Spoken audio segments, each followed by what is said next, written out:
Hey, what's up, guys? How are ya? So, hey, today I just want to do a really quick video on letting your market. Well, actually, two thoughts. Letting your market write your sales copy, um, but differently than anything I've ever been taught, and it's taken me a really long time to understand what that means. So, just to give you a little history, I fell in love with direct response marketing when I had two people. James Malinchak was one of them. Randy Davis was the other one. I was 23, maybe I was 24, right out of college, and I wanted to be like the next Tony Robbins, right? and and I never made that mission be accomplished. But I'm doing okay. I got a good family. Have always been able to live our life on our terms and kind of do our thing. But that's not really relevant. But I had two people tell me when I was learning that, like, hey, you don't really want to be a speaker. You need to know how to build out a system and like a marketing machine. I was like, okay, cool. Well, what does that mean? And they're like, well, go study Dan Kennedy. And there was a couple other guys at the time. One of them, and then that stumbled into copywriting. So I started learning copy. And this is kind of what I want to share. And when I was young, I fell in love with sales copy, like how to write sales copy. Now, sales copy is not easy to learn. It takes time. I did the old school, like go to the breakfast place every morning and write notes. I've later learned that, like, when you're learning how to sell or learning to move people through words and hands or gestures or context, those are all learnable skills, right? And then I later on hired guys to come help me on stage selling. I could tell you more about that differently, but that's not the point of this thing. But one of the things that when I look back on like my sales successes, it always came, like when I was selling to volleyball coaches, I was a volleyball coach. It was very easy for me to write sales copy. When I went into dentistry, it was like a lot of guessing, like a lot of guessing. And so I would write all the sales copy that sounded so good to me because I thought I was a copywriter, but it was just really like salesy. It was very marketing, I took one of these guys like golf sales letters and I like modeled it almost identical. And I was like, I sounded just like that, but like that really wasn't me. That wasn't like the best languaging. So it attracted very hype-ish type guys at the time. And then over time, I evolved that. But here I am now 25 years later and 24 years later. Don't age myself too quickly. But what I want to share with you is like I finally learning like your marketing has to or your market has to write your marketing for you. And like, what does that mean? And Travis Sago is the one who I've been studying with Travis for a couple of years now, and man, he's so good at keeping things simple that I struggle at just keeping it simple. And if you watch closely to like when I'm promoting something, and I would suggest you do the same thing. Like if you messaged me right now, like, hey, I was interested in blank, or I had a question about blank, and it was relevant to like what I'm working on, you're most likely going to get me responding right now. If the system's already built and it's already making sales and it's converting really well, I'll have like a team member do it or a VA do it if it's because I've already built out the scripts. But why am I going with this? A lot of times what we do is we abdicate like to an agency who has a track record, and you're like, okay, but the agencies are in traps, guys, and media buyers get in traps. Like they have to grow more clients in order to feed their families and grow their businesses, right? They're never going to care about your business as much as you do, okay? Why am I sharing all this? Because there's like three reasons. One is when you're crafting your offer, you're trying to make it better, there's never going to be a point where you're like, this is perfect, okay? Especially in the beginning. I should have said that differently. There's never going to be a point early on where you're like, oh, this is perfect. No, there's got to be a point where you take the structure of, we're going to do our best to identify who our client is, right? And then we're going to build out our message based on our testing and maybe we give people a discount. Maybe we get the first batch of clients and we're really aware of their questions. Where do they need help with? We make our program better. And then as these questions come in, what those questions are, those are like the sales fuel that lead to your next email, your next Facebook ad, your next video, okay? I'll give you a really specific example today. So I had 2 questions come in. One was from a great guy in our group who has a successful coaching program. And what he's noticing is that he has a select few of people that are interested in getting more attention from him at a much higher rate, okay? And he's like, well, I don't really want to do it unless I get X number. So for his number, let's just say it's 12 for the sake of this video.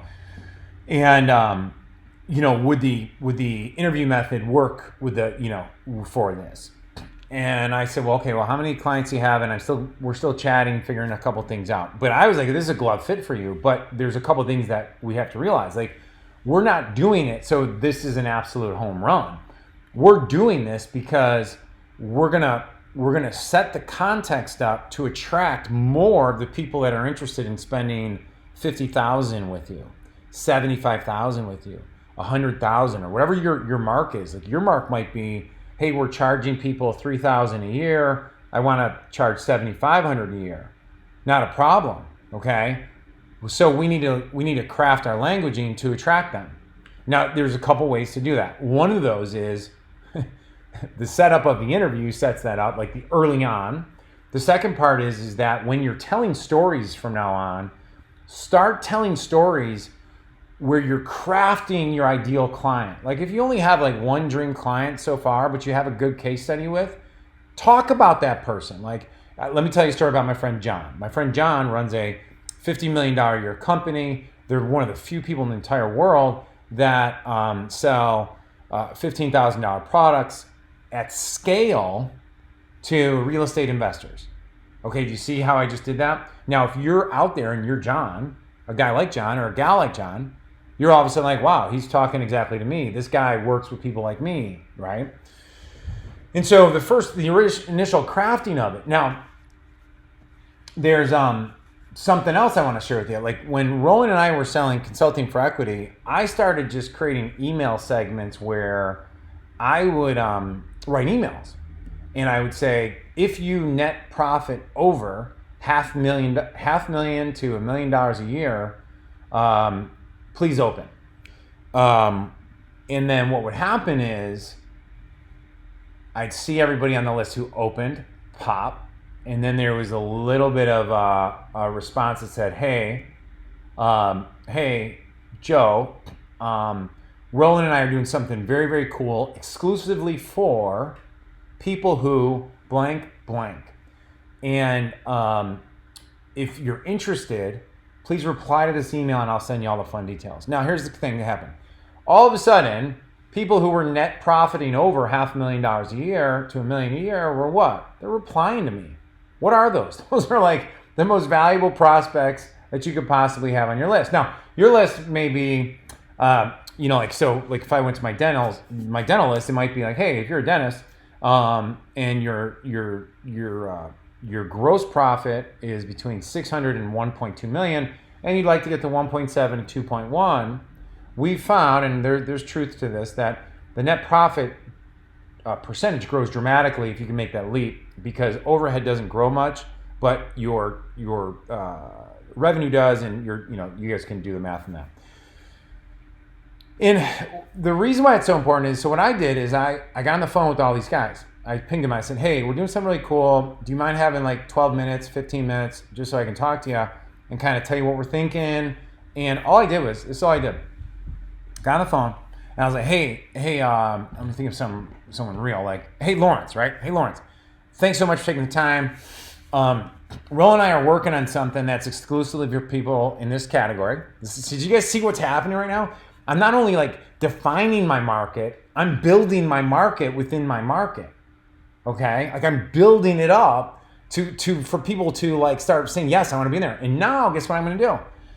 Do you mind telling me like a little bit about your business and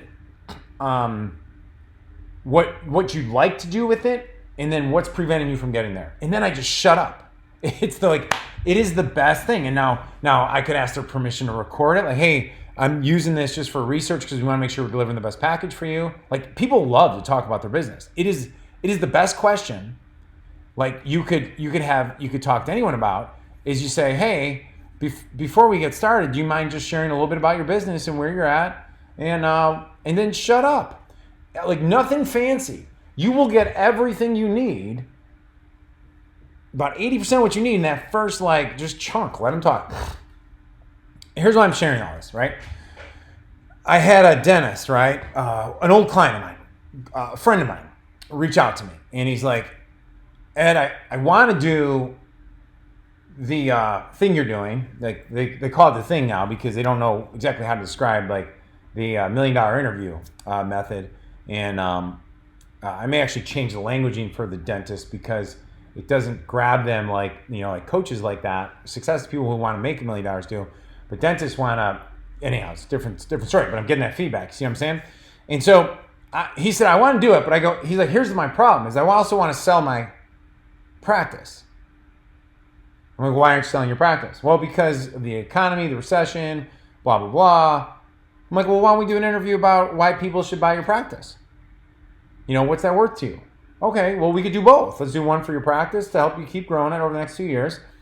And if I were you, I would do my own marketing. Now, let me tell you a quick story. So recently, we're in the process of selling my building, one of my commercial properties.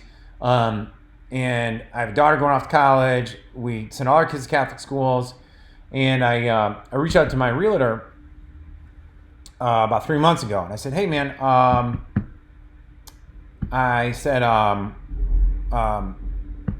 what do you think we can list this for? And he's like, it's really not a good time to list the property, blah, blah, blah. And now, so he told me why we shouldn't list it. It's fair. I get it. I got all the reasons why. I get it, right? Totally get it, right?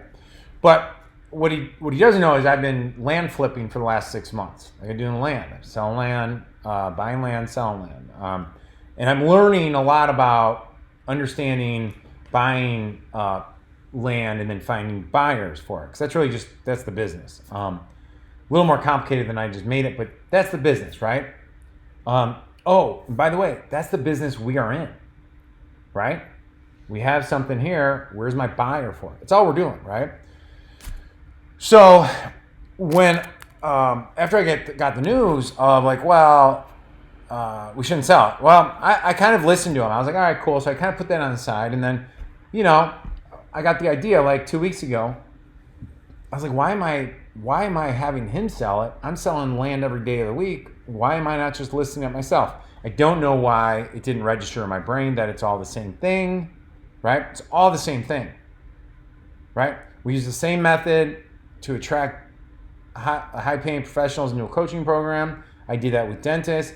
Then I use the same program or the same method to go get patients for that dentist. It's the same method. Some mechanics might be slightly different, but it's all the same stuff, guys, right? We can agree on that, right? And the market writes the marketing. So I go, okay, well, in land, there's always a buyer at the price. So like I'm not saying that accurately. Like if I want to sell something, there's different buyers at each level. It's just a matter of who do I want to sell it for, right? Like I was trying to sell a property in a really, really competitive area. I had it priced near retail right now. This is land. And a mentor of mine said to me, he's like, well, if you're not selling it, it's usually, and the marketing was really, really good, by the way, guys. I was listening to myself. He goes, it's usually, the price is just high for the market. I dropped the price, $7,000, and within like a weekend, like it took the thing to get caught up. I just got flooded with leads. And all of a sudden, I was like, wow, bam, I had a contract on it, and it's closing actually this Tuesday, coming up. Why do I share that? Because it ignited in my brain, like, it's not the realtor thinks he's got it listed at the most premium price, and that's why it's not good to sell right now.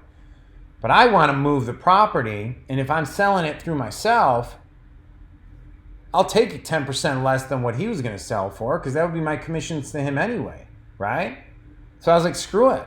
So I just started, I was about to start posting on the MLS myself, and then I was like, why am I even doing that? I texted a buddy, like in the area of where my property is. I said, hey, you're an investor in real estate, right? Who is interested in this area in a mixed-use commercial and residential building?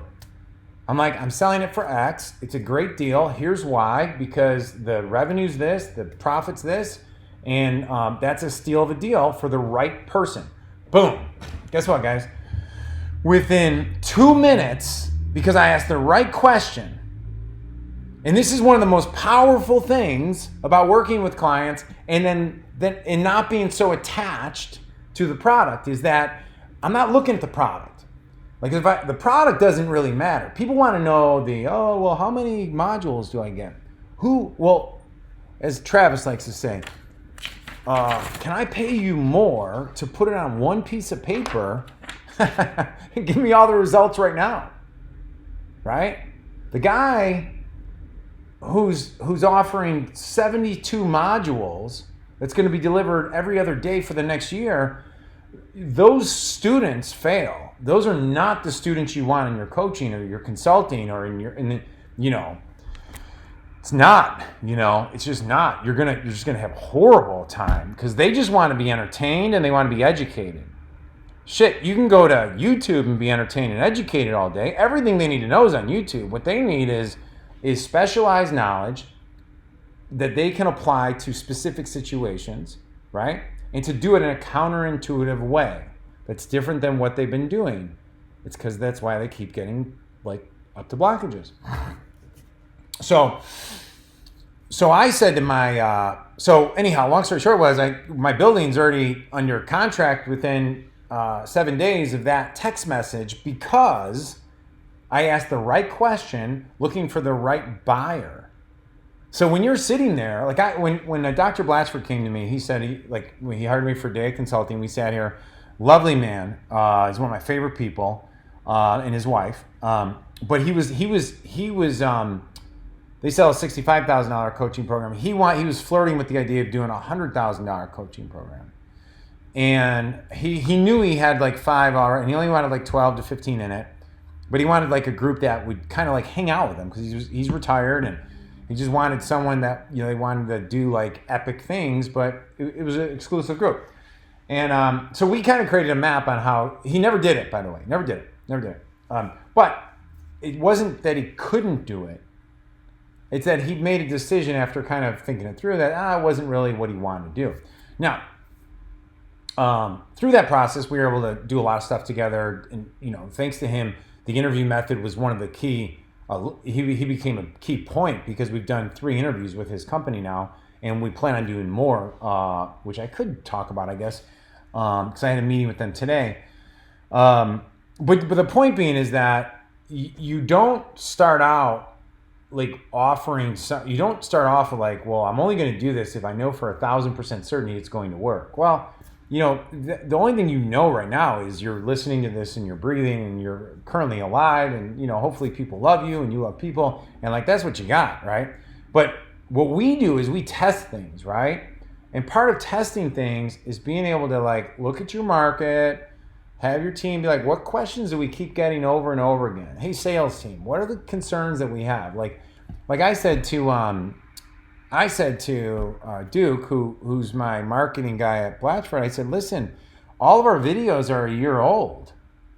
I'm we need to be in studio next week because I get paid I get paid consulting plus a bump on commissions with them. So I have a vested interest in them making sure they're popping out videos consistently. I'm get me in with 3 of the coaches. Let's go through, we need to get the fear, uncertainty, and doubt that is happening in the dental offices, our prospects, that is preventing people from getting on the phone and buying from us.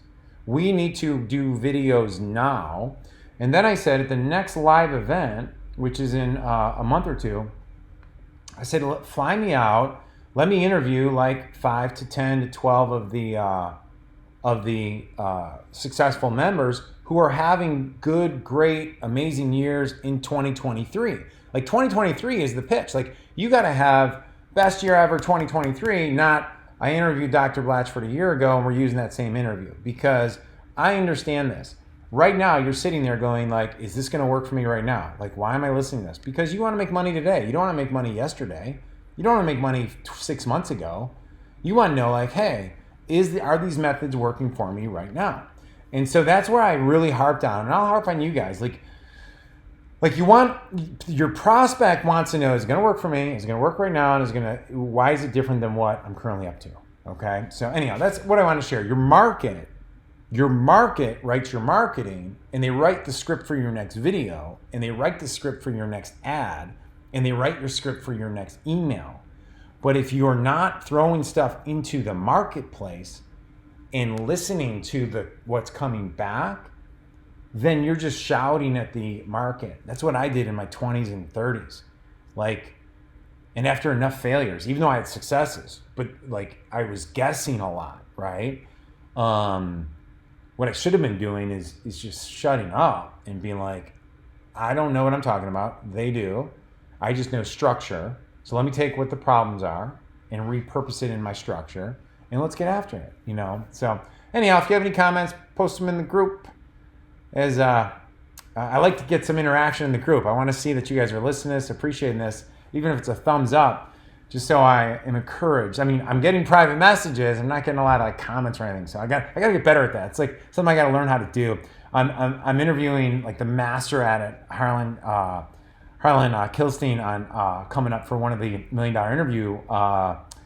million big ticket interviews, because he's doing some really, really cool stuff with chat GBT and his groups, and he's just one of the best Facebook people in the world for the groups. And so I'm super excited about that. Why am I sharing that? Because, I need more interaction in the group. So, all right. Peace out. Have an amazing day. And I'll see you soon. All right. Bye-bye. Gotta turn this off. Boop, boop, boop, boop, boop.